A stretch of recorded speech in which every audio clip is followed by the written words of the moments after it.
Welcome to Burning Bright, a weekly podcast presenting poetry and prose from Passager. Roy Chang Tsung was born in New York and went to elementary school there. In 1953, when Roy was 12, his uncle urged his father to move the family back to mainland China to help create a new country under Mao Zedong and the Communist Party. It was a time of great change. And so, at that moment, when many Chinese were fleeing the mainland, crossing the infamous Lo Wu Bridge into Hong Kong in hopes of a better life, Roy Tsung and his parents went back. Roy said later that it was on Lo Wu Bridge, when he and his mother finally escaped China in 1974 to return to the U.S., that he had a vague feeling that he might have a story to tell. Here's an excerpt from Roy's book, Beyond Lo Wu Bridge.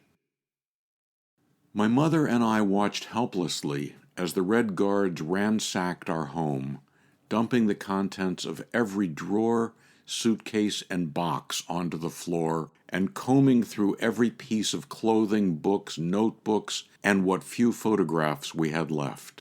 Suddenly, everyone stopped and gathered around a small writing desk beside my bed. "What's this?" asked one of the thugs, pointing to a large photograph of me and my sixth-grade classmates. "My graduation picture," I said. "I went to a public school in New York." "Who's this?" He pointed to a Caucasian man with a mustache who probably resembled a CIA agent. "School principal," I answered. By the time the Cultural Revolution first broke out, we had already shredded and burned nearly all of our English books, letters, and photographs. Even my mother's Social Security card and my father's Columbia University papers were set to flame in the coal stove. But we saw no harm in keeping my grade school photograph.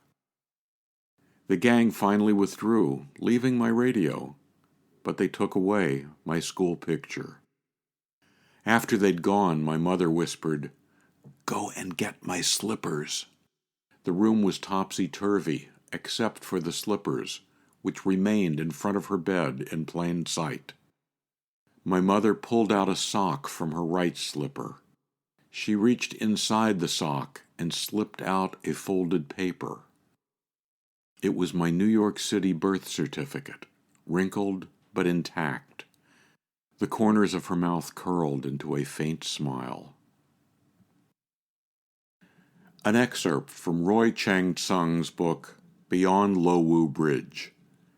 To buy Beyond Lo Wu Bridge, or learn more about Passager and its commitment to writers over 50, go to passagerbooks.com. You can also download Burning Bright from Spotify, Apple and Google Podcasts, and various other podcast apps. For Kendra, Mary, Christine, and the rest of the staff at Passager, I'm John Shore.